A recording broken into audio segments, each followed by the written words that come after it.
मैं सिर्फ इतना कहना चाहता हूँ, हमारे बदलाव के पीछे जो प्रतिबद्धता है उसी ने थोड़ा बहुत उनको बदलने को मजबूर किया।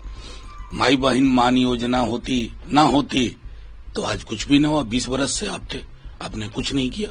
तो देखा जाए ओरिजिनल आइडियाज को लोग कैसे स्वीकार करते हैं। मतलब ईश्वर करे ऐसा ना हो, अभी आज वोटिंग के दिन ये बात ना करें, लेकिन विजिलेंस तो बढ़ा है लोगों के बीच में। मुझे दुख सिर्फ इस बात का है कि जब माननीय नेता प्रतिपक्ष इस तरह के कोई सवाल रखते हैं, इसका जवाब बिंदुवार चुनाव आयोग नहीं देता है।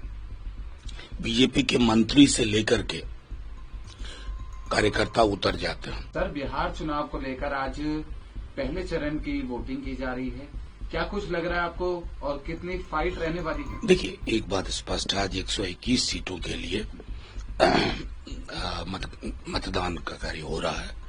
महत्वपूर्ण चीज ये है कि बिहार पहली बार 20 ईस्वी से जो कोशिश तेजस्वी जी ने की कि मौलिक मुद्दों पर बात हो, नौकरी पे बात हो, सामाजिक सुरक्षा पे बात हो, रोजगार पे बात हो, और जो अपने शब्दों में वो कहते हैं सिंचाई, दवाई, कमाई, सुनवाई, कार्रवाई। मैं समझता हूं उस दृष्टिकोण से बहुत ही क्रिटिकल चुनाव है। मुझे उम्मीद है कि लोग बदलाव के लिए वोट करेंगे। अगर एक तरफ एनडीए है तो दूसरी तरफ इंडिया गठबंधन है, तो ऐसे में लगातार वादे तो सभी कर रहे हैं, लेकिन क्या कुछ अब इस बार मैं इसमें जाना नहीं चाहता। अभी आज वोटिंग का दिन है।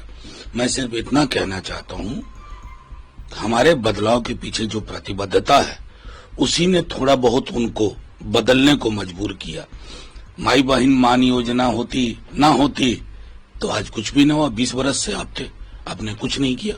तो देखा जाए ओरिजिनल आइडियाज को लोग कैसे स्वीकार करते हैं। सर, दूसरी तरफ अगर हम राहुल गांधी की बात करें तो अभी बीते दिन उन्होंने एक कॉन्फ्रेंस भी करी थी जिस पर हरियाणा को लेकर तमाम सवाल खड़े करे। जैसे कि वोटिंग हुई थी, हरियाणा में कांग्रेस की लहर चल रही थी, लेकिन बाद में नतीजे कुछ सामने आए। नहीं, बिहार में भी नहीं। देखिए, मतलब ईश्वर करे ऐसा ना हो, अभी आज वोटिंग के दिन ये बात ना करें, लेकिन विजिलेंस तो बढ़ा है लोगों के बीच में। मुझे दुख सिर्फ इस बात का है कि जब माननीय नेता प्रतिपक्ष इस तरह के कोई सवाल रखते हैं, इसका जवाब बिंदुवार चुनाव आयोग नहीं देता है। बीजेपी के मंत्री से लेकर के कार्यकर्ता उतर जाते हैं। Why you need to defend? Let the election commission of India respond. मतदाता सूची की शुद्धता, इंटीग्रिटी, ये इलेक्शन कमीशन की जिम्मेवारी है।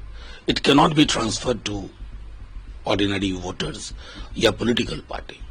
अब उसमें अगर कहीं शिकायत होती है, गंभीर शिकायत होती है, तो मंत्री जी का प्रवक्ता जी अगर डिफेंड करते हैं, तब तो फिर लगता है कि ये बहुत गहरा रिश्ता है इलेक्शन कमीशन ऑफ इंडिया और बीजेपी फॉर इंडिया का।